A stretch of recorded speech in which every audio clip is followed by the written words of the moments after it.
Good morning, people. It's 6:25 Eastern Standard Time, Saturday, September 14, 2019. This video is going out to Kev Allen. Um, he's coming in defense of Big Swear. Do not think Mr. Allen understands exactly the depth of everything that's going on here. Mr. Big Swear, I'm not judging him by what he says. I'm judging him by what he does. And both of those things are bipolar to each other.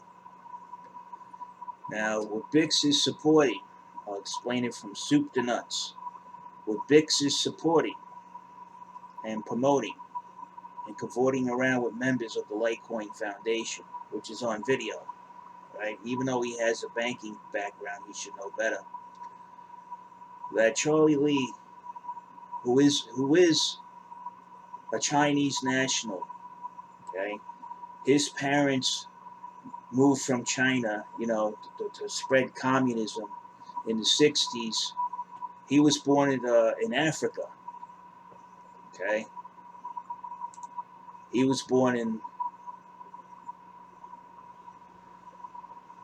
the West African nation of the Ivory Coast, okay?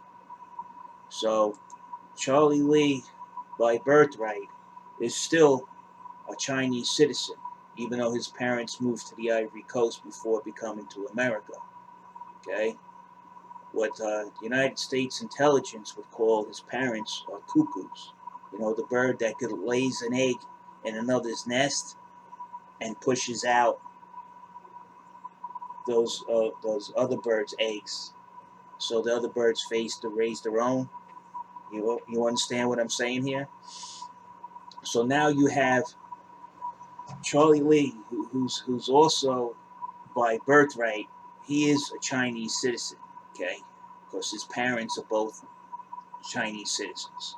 Communist country, you're born to two parents that originate from communist China, you have dual citizenship. You might even have three. So he has multiple citizenships. That should send you an alarm bell right there. Now, he worked for Coinbase. Now, he copies and pastes Bitcoin's code, because basically that's what he did. And Bitcoin Ben treats him like the second coming of Christ. He copies Bitcoin code, launches a coin while he's working at Coinbase. Years down the road, he takes that coin with the aid of the CEO. He promotes that coin and he puts it on Coinbase. He puts it on Coinbase, immediately skyrockets it. The coin is pumped up. He dumps all his assets. All development stops. It goes from 47 developers down to 2 developers. Charlie Lee walks off with a whole bunch of cash.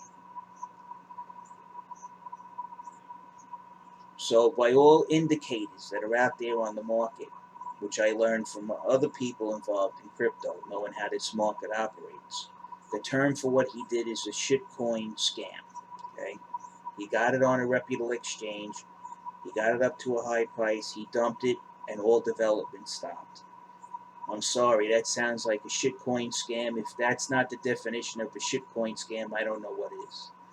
Plus the fact that the exchange he put it on is going on trial for money laundering, theft of client funds, and negligence on the launch of currency, which the same currency they barely escaped going up for trial for market manipulation on that.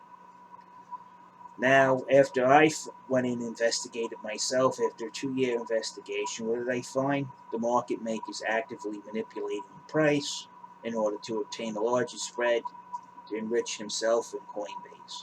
Okay. Now, what you got is Big Swear. He's swearing up and down that the market maker. In this case, what I see Big Swear doing is like he complains that Jamie Dimon's manipulating and Chase is manipulating Silver. They're bad people. They're this and that. They're manipulating everything. And then he goes to a party with Jamie Dimon and he's friends with Jamie Dimon. It doesn't make sense. You got these people openly manipulating the price of Litecoin. They did a shitcoin scam dump. And then here he's about actually at the beck and call of these same people. Now, I don't know if he's a member of the Litecoin Foundation or not, but he works for them. It's obvious when you see all those parties and interviews that John Kim is basically his boss.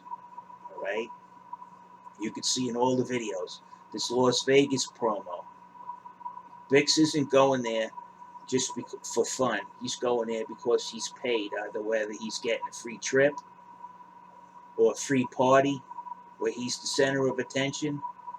He's getting somehow, some way, he's getting paid from the Litecoin Foundation or Charlie Lee to bring in new rubes so they could fleece them, they could feed this beast of a market maker.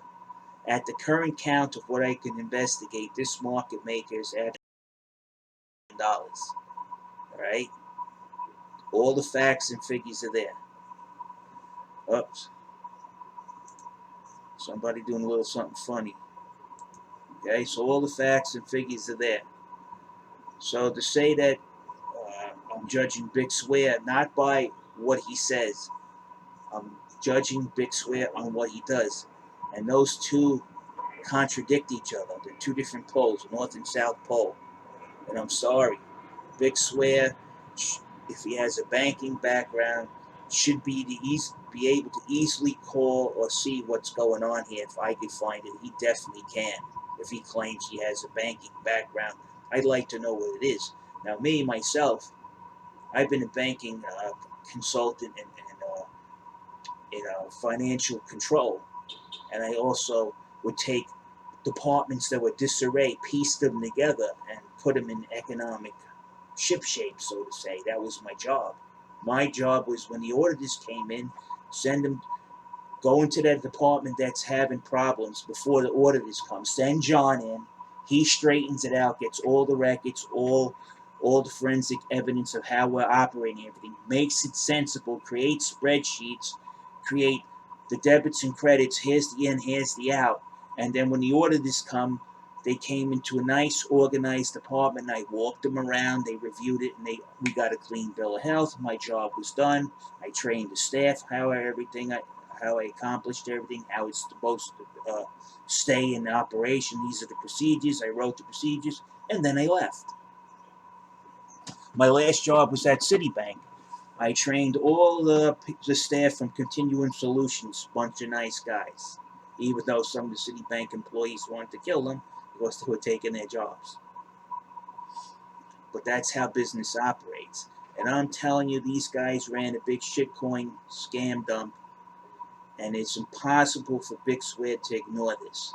The indicators are there. If you want to find out what actually went on, you go and look at Jordan Belfort and Steve Madden, what they did. This is an exact duplicate that Charlie Lee and Brian Armstrong accomplished here. Okay, they did the same exact crime.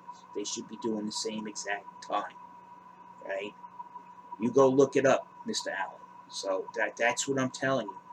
I mean, you could, Big Swear and me, maybe we're parallel in some dimensions.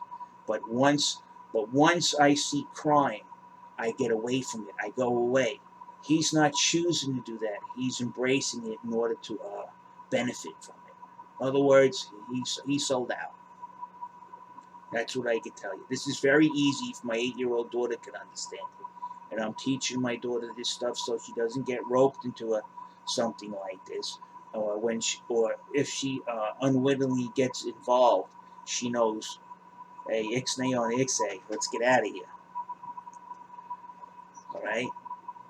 So as far as credibility of Big Swear, you can't condemn criminality on one hand, then take part of it. He's not confusing me on this. You're either involved in it and you're not, and he is involved in it. If the Litecoin people are using him as a paid promoter, which he is, he's getting all these free vacations, he's in Las Vegas, they're having a party, they're talking about hookers and everything, all this kind of stuff. Okay?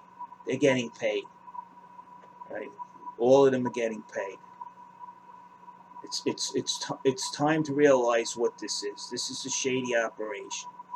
It involves an exchange, a market maker, and a CEO and creator of a Bitcoin duplicate. He just copied and pasted. He doesn't deserve any laurels that Bitcoin Ben is putting on him. Oh, Charlie, you created this, that, and the other thing. He did not create it. He just copied Bitcoin's code.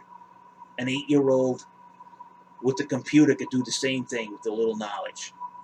Maybe I should have my daughter create a coin and call it G's 8-year-old, 9-year-old coin, and then have her take credit for creating Bitcoin. See how that flies. All right, people. No hostility to anybody. Keep the conversation going. Big swear. I'm sorry. And those the three musketeers there, him, Jace, and Jay Snip. I'm sorry. They need to go to jail. They're involved in this up to their eyeballs, friend. Sorry, Kev, if it offends you or anything. I don't mean to, but you got to be aware. If you support or aid criminals, you're a criminal yourself. Talk to you later.